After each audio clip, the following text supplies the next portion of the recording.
स्वागत है आपका CNS दृष्टिकोण में। हर शाम 5 बजे की तरह आज फिर हम लोग मौजूद हैं एक समाचार जो हम लोगों को लगा कि CNS दृष्टिकोण में आपके साथ साझा करें। तो ये समाचार डेली पॉइनियर नामक अखबार में छपा था और वो ये है कि उत्तर प्रदेश में, पूरे प्रदेश में बच्चों में एंटीबॉडीज़ की मात्रा जो कोविड-19 से जो बचाएंगी, वो एंटीबॉडीज़ की मात्रा बहुत अधिक मात्रा में पाई गई। उसका स्तर बहुत ज़्यादा है। तो ये जो विशेषज्ञ थे जिनके वक्तव्य उसमें उस समाचार में कोटेड हैं, उन्होंने कहा ये बहुत अच्छी बात है क्योंकि उत्तर प्रदेश की जनता में भी इसके पहले एक समाचार आया था जिसमें भारत सरकार के द्वारा करे गए सीरो सर्वेलेंस, मतलब कि सर्वे जिसमें वो लोगों का सैंपल लेते हैं और एंटीबॉडीज़ की मात्रा देखते हैं, वो Indian council of medical research का सर्वे था और ICMR अखिल जो भारतीय आयुर्विज्ञान संस्थान है, चिकित्सकीय आयुर्विज्ञान संस्थान, तो उसका सर्वे था ये। तो उत्तर प्रदेश के वयस्क जनता में भी बहुत हाई लेवल एंटीबॉडीज़ आई थी हर ज़िले में। तो ये बात थी। और केरल जैसे प्रदेश में बहुत कम आई थी। उस समय भी हम लोगों का ये कहना था कि भाई एंटीबॉडीज़ होने का मतलब ये है कि उत्तर प्रदेश के वयस्क और बच्चे दोनों कोरोना वायरस से एक्सपोज हो चुके हैं। इसका मतलब है कि वो संक्रमित हो चुके हैं पूर्व में। तो ये कोई मतलब उसका एक, अगर आप ये देखिए कि भाई जो स्थिति है उसमें हम लोग को सकारात्मक रहना चाहिए और पॉजिटिव देखना चाहिए। तो पॉजिटिव पूरी जनता को या अधिकांश जनता को या जनता की एक भारी मात्रा में या भारी संख्या में जनता को, उत्तर प्रदेश की जनता को कोरोना वायरस से संक्रमित करने के बाद अगर हम लोग ये कहें कि चलो भाई अधिकांश लोगों को कोरोना वायरस से संक्रमण हो चुका है, उसमें से जैसे कि दुनिया में हर जगह जितने लोग कोरोना वायरस से संक्रमित होते हैं उनमें से बहुत कम लोग, शायद 80% तो बहुत ज़्यादा, मतलब 80% से ज़्यादा लोग तो को तो लक्षण भी नहीं होते, संभावना ये है। और उसमें से भी 20% जो बचे उसमें से भी बहुत ही न्यूनतम या मध्यम स्तरीय कोई लक्षण होंगे और बहुत ही कम मात्रा में, कहीं पर 1% है, कहीं 2, 3, 4, 5% है। अलग अलग जगहों पे अलग अलग स्तर है, लेकिन बहुत ही कम मात्रा में लोगों को अस्पताल की ज़रूरत पड़ेगी, ऑक्सीजन की ज़रूरत पड़ेगी, वेंटिलेटर की ज़रूरत पड़ेगी। और वो बहुत कम मात्रा में जितने लोग संक्रमित हुए उनमें से बहुत कम लोग मृत होंगे कोरोना से जो हुए हैं, जो चाइना से लेके अमेरिका, यूरोप के देश, इटली आदि और इंग्लैंड, स्पेन, फ्रांस, भारत के अपने आंकड़े, थाईलैंड, इंडोनेशिया, आप अनेक जगहों के आप आंकड़े देख लें, आपको यही लगभग इसी तरह का मोटा ट्रेंड मिलेगा। तो अगर पूरी, तो ये तो इसमें प्रॉब्लम क्या है? इसमें प्रॉब्लम ये है कि भाई सबसे बड़ी बात तो ये है कि ये एक बहुत बड़ी चेतावनी है। वो चेतावनी ये है कि अगर आप मीडिया में देखें खबरें, रोज़ाना मीडिया में खबरें ये होती हैं कि उत्तर प्रदेश उत्तम प्रदेश है। उत्तर प्रदेश का जो मॉडल है कोरोना वायरस से संक्रमण से लड़ने का, वो विश्व स्तर पे उसकी प्रशंसा हो रही, ऐसा समाचार पढ़ने को मिलता है। और एक समाचार तो ऐसा भी आया था कि ऑस्ट्रेलिया के कोई नेताजी थे, उन्होंने ऐसा, हम लोगों ने लखनऊ के अखबार में पढ़ा कि उन्होंने कहा है कि भाई उनको उत्तर प्रदेश जैसा मॉडल चाहिए। अब आप बताइए, जिस प्रदेश में अधिकांश जनता और बच्चे कोरोना से संक्रमित हो चुके हैं पहले पूर्व में, जिसके कारण उनके शरीर में एंटीबॉडीज़ बन गई हैं, अब ये अच्छी बात है या ख़राब बात है?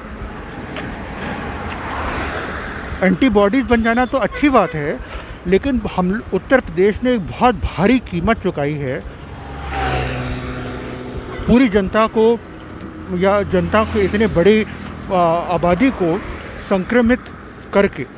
क्योंकि उसकी कीमत ये है कि उस बहुत बड़ी आबादी जो संक्रमित हुई, जिनके एंटीबॉडीज़ हैं, उनमें बच्चे भी शामिल हैं, उनमें से बहुत कम लोगों को अस्पताल, वेंटिलेटर, ऑक्सीजन की ज़रूरत पड़ी होगी पूर्व में, और उसमें से बहुत और कम लोग मृत हुए होंगे। तो जितने कम लोग कोरोना से संक्रमित होंगे, उतने ही कम लोगों को ऑक्सीजन की ज़रूरत पड़ेगी, उतने ही कम लोग मृत होंगे, और उतने ही कम लोगों को अपने आप ही एंटीबॉडीज़ बन जाएंगी, है ना। तो केरल जैसा प्रदेश जहाँ पे बहुत कम लोगों के एंटीबॉडीज़ हैं, उसका क्या मतलब है? उसका ये मतलब है कि केरल में अधिकांश जनता और बच्चे ऑफ कोर्स अपने आप को कोरोना का संक्रमण रोकने में या खुद को संक्रमित होने से बचा पाए। तो कोरोना से संक्रमित नहीं हुए, इसीलिए उनमें एंटीबॉडीज़ नहीं है। इसीलिए केरल प्रदेश में आम जनमानस में एंटीबॉडी का स्तर उत्तर प्रदेश आदि प्रदेशों की तुलना में बहुत कम है। तो ये तो अच्छी बात है। तो उत्तर प्रदेश और बाकी सारे प्रदेशों को जहाँ एंटीबॉडीज़ का स्तर ज़्यादा है, जहाँ पे जनता ने संक्रमण को हम लोग नियंत्रित नहीं कर पाए, वहाँ पर ये सीखने की ज़रूरत है कि संक्रमण नियंत्रण को हम कैसे बेहतर कर सकते हैं। अगर कोई दूसरी लहर आए, तीसरी लहर आए, चौथी लहर आए, आगे कोई भी लहर आए, कोई और संक्रमण हो जैसे ट्यूबरकुलोसिस आदि, उसमें हम कैसे बेहतर लेवल पे हम लोग काम कर सकते हैं, और ये पक्का करें कि भाई अधिकांश लोग उससे संक्रमित ना हो या कोई भी अनावश्यक संक्रमित ना हो। और वरना हम कैसे संक्रमण नियंत्रण करेंगे और कैसे ज़ीरो ट्यूबरकुलोसिस का लक्ष्य, जो हमारे भारत के प्रधानमंत्री का लक्ष्य है 2025 तक, वो कैसे पूरा करेंगे अगर हम संक्रमण नियंत्रण ही ठीक से नहीं करेंगे।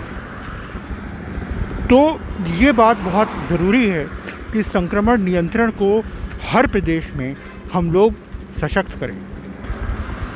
और वो बात नज़रिया हो सकता है सकारात्मक रहने का कि अब जो हालात हैं सामाजिक स्वास्थ्य सुरक्षा के उत्तर प्रदेश में और बाकी प्रदेशों में, अब जब सब लोग कोरोना से अधिकांश आबादी संक्रमित हो ही गई है, तो हम उसमें पॉजिटिव देखें। और लेकिन अब मेरा सिर्फ यही अपील है कि हम लोग बिल्कुल पॉजिटिव देखें, लेकिन ये सीख ना भूलें कि क्योंकि हमारी सामाजिक स्वास्थ्य सुरक्षा उत्तर प्रदेश में जर्जर थी, कमज़ोर थी, इसीलिए ऐसा हुआ है। और इसकी कीमत उन लोगों ने चुकाई है जिन लोगों की जानें गई, जिनके परिवार के लोगों ने जिन परिवारों ने अपना प्रियजन खोया है, क्योंकि उनमें से कुछ लोगों को बचाया जा सकता था अगर हमारे यहाँ सामाजिक स्वास्थ्य सुरक्षा बेहतर होती और लोग संक्रमण नियंत्रण कर पाते, कोरोना संक्रमण से बच पाते, जिस तरीके से केरल में बच पाए। तो आज के लिए इस CNS दृष्टिकोण में बात ख़त्म करने के पहले मैं एक बात और आपसे बताना चाहूँगा कि इसी न्यूज़ में जिसका मैं जिक्र कर रहा हूँ, डॉक्टर पियाली भट्टाचार्य जो बाल रोग विशेषज्ञ हैं संजय गांधी स्नातकोत्तर आयुर्विज्ञान संस्थान की, उन्होंने बताया कि एक और स्टडी हुई जिसमें 16,000 बच्चे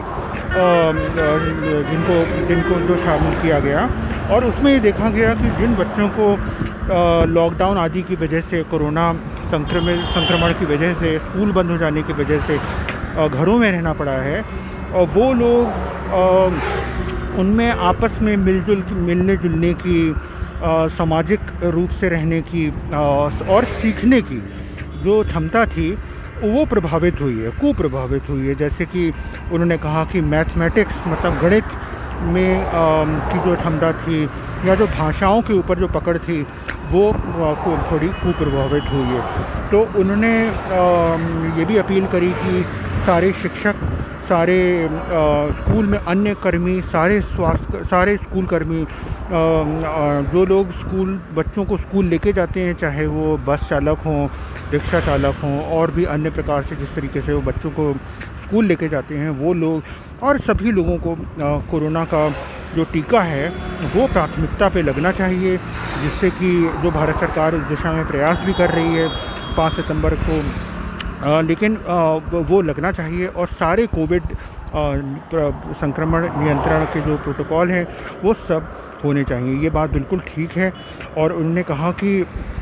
डॉक्टर प्याली भट्टाचार्य ने कि क्योंकि कोरोना वायरस का जो टीका था वो 16 जनवरी 2021 को शुरू हुआ था और अब 7-8 महीने हो रहे हैं, तो ये बहुत ज़रूरी हो जाता है कि कोरोना का जो टीकाकरण हुआ था, अब उसकी एंटीबॉडी, हम लोग जानें कि एंटीबॉडी का जो स्तर है वैक्सीन की वजह से, टीके की वजह से जो जिससे हम लोग बचेंगे कि कोरोना के गंभीर परिणाम होने से, वो कहीं कम तो नहीं हो रहा। और अगर वो कम हो रहा है तो डॉक्टर प्याली भट्टाचार्य ने कहा कि फिर हम लोगों को और कोई नीति रखनी चाहिए। लेकिन लोगों को ये बात उनकी चेतना में होनी चाहिए कि अगर उन्होंने वैक्सीन जनवरी में ली थी और फरवरी में ली थी या महीनों हो गए हैं, तो हो सकता है कि वैक्सीन का जो कवच था वो थोड़ा सा कमज़ोर हुआ हो, जैसा कि और देशों के आंकड़े ये बात दिखा भी रहे हैं। जैसे अमेरिका में अभी स्टडी हुई थी तो वहाँ 90% से ऊपर था जब पूरा टीका खुराक लगी, लेकिन जब 4-5 महीने बाद जब स्टडी हुई तो वो स्तर गिर के करीब 66% रह गया था, 66। तो जो काफ़ी ज़्यादा है, 66 भी काफ़ी ज़्यादा है, लेकिन उतना नहीं रह गया जितना वो शुरू में था 4-5 महीने बाद। तो ये बात भी हम लोग चेतें। तो सावधान रहें दोस्तों, मास्क पहनें, सारे कोविड नियमों का पालन करें और जितना हो सकता है सुरक्षित रहें और स्वस्थ रहें, खुश रहें। तो इसी बात के साथ आज का CNS दृष्टिकोण को मैं यहीं विराम दूंगा और कल फिर हर शाम 5 बजे की तरह हम लोग किसी और बात पर अपने विचारों के साथ आपसे रूबरू होंगे। तब तक के लिए नमस्ते।